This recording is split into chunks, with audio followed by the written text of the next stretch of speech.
He encourages those who are useful to him to call him Holman, a common enough name among the folk of the Shire. He is trusted among the farmers of the South Farthing, with whom he's had dealings on behalf of Sharkey for some years. In Bree, they call him Rook. One name will do as well as another. But to the ones who do not know him, the ones who fear him, he is known as the Watcher. It's evening when the Watcher reaches the fords of Eisen. He picks up sign on the rocks along the west bank of the river before finding an orcish sword a dozen or so yards later. A small, open hand has been stamped into the base of the blade. He relishes the task set out to him by his master. He's certainly been well appointed for the job.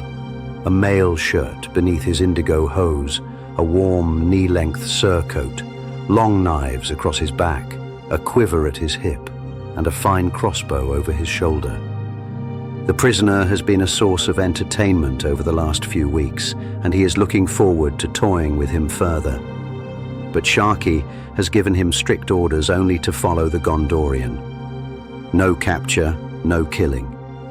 He'll follow him until he has his answers, and then he's fair game. He catches up with him a few leagues after passing through the gap, remaining unseen even until the third day out from the tower. He makes camp a quarter-mile above the crumbling North Road, a rocky hillock covered in heather. The moon is a bright, waning crescent. He pulls his scarf up over his face and his hood over his head as he sits beside his small fire, peering past the boulders down at the Gondorians' camp below and beyond the road. His prey has almost certainly seen the smoke from his fire, but let him. To the Gondorian, the Watcher is just another traveller on the road. The journey across Dunland is drab and wet, but the Watcher has made this journey many times before. The dreary miles between the Gap and Tharbad seem never-ending. There's little else than the odd grouse to shoot to relieve the boredom. So on the 6th day, when he hears the low thudding of hoofbeats from behind, he giggles with delight as he sees 3 of the Black Riders galloping hard towards him.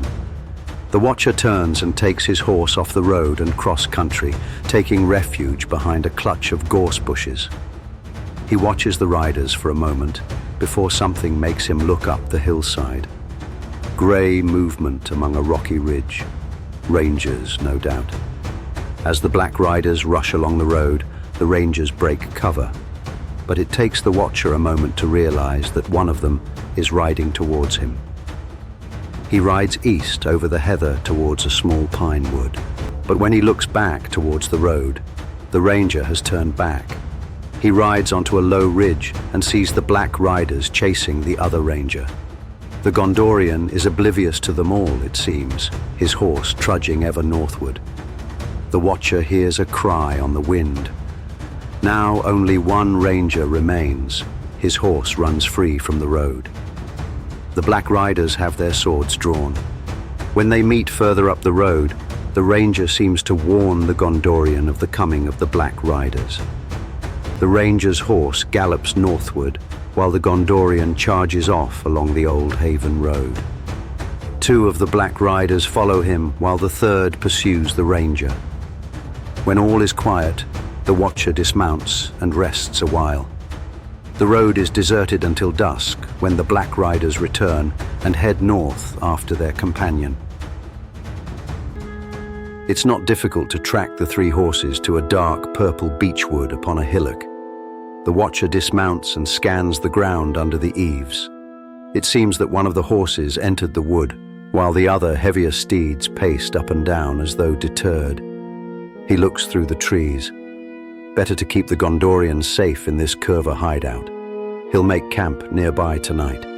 It seems the Gondorian is sick. Must have eaten something he shouldn't have from the stores of Orthanc. He wanders across the land for 3 days, barely clinging to his saddle, and the Watcher follows. Sometimes he curses the Gondorian for making him sit in the rain on the edge of the world, and sometimes he curses Sharkey for making him follow him here. But he has plenty of food and a dry pouch of Southern Star for his pipe. On the afternoon of the 3rd day, While the Watcher is following the Gondorian through a spruce wood, he sees something fall from his horse. As the Gondorian leaves the wood, the Watcher stops and looks down at a folded parchment. He dismounts and picks it up, unfolds it. A map of the Northlands. Judging by the script, it looks to be Rohan made. Bree is marked, and Tharbad. The Troll Shores and the ford of Bruinen. Rivendell. The Watcher grins and slips the refolded map into his surcoat. He hurries to follow the Gondorian, but when he is about to emerge from the spruce wood, he sees a rider approaching from the east. A grey rider on a mere ass of Rohan, its coat shining like silver in the pale sun. He swears at this new inconvenience, but then he's grinning. Old Sharky will want to know where his prize prisoner got to after escaping the tower.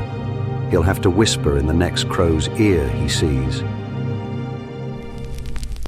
The Watcher hides in the dark, within sight of the Grey One's fire. Strange lights glow in the camp he has made for the Gondorian. But in the morning, the Grey One is gone. When the Gondorian finally finds the North Road, the Watcher rides south and east to put a little more distance between them. The afternoon is starting to dim, and pink clouds like mountains are sitting beyond the western moors. The Watcher is riding across a field of large boulders when the Gondorian is attacked. Dunlendings. These might be his distant kin, but they are wild and unpredictable if cowardly. Why Sharky chose that people when he started breeding his kind, the Watcher will never know. But the crafty old man found a way of mixing the best of orc kind while diluting the worst of men. He got rid of the stink too. The Watcher was greater than both. He rests in his saddle and smokes as he watches the Gondorian having the piss beaten out of him. But then another rider ruins the entertainment by interfering with the robbery. An archer picking off Dunlendings like pheasants. A she-elf? What is an elf doing in Dunland? Could she be from the Havens in the west, or from the Witch's Wood beyond Fangorn? Either way, the Watcher is getting tired of the Gondorian's helpers.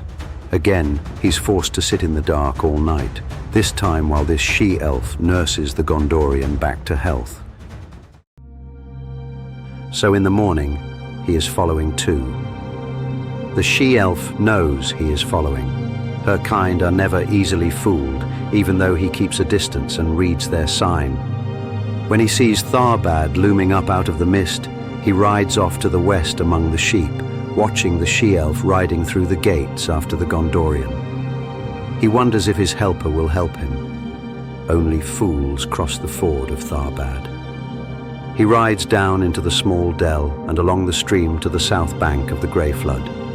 His boat is tied to the post that he dug earlier in the year, still landed on the turf.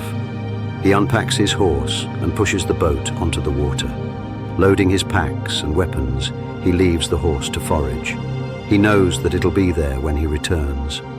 The ruined watchtowers appear as he rows out from the mouth of the stream into the mighty flow of the river. The grey walls of the ancient city, here little more than piles of rubble, curve off into the mist. It takes time and strength to row against the pull of the current, and water is coming in through a small hole near the keel. He swears at himself for not noticing it earlier, but eventually he reaches the steps that lead up to the quayside on the north bank. He climbs out, hauling his gear up onto the steps just as the boat becomes half sunk. He kicks it out into the river in disgust. No matter. The north shore of old Tharbad is now his.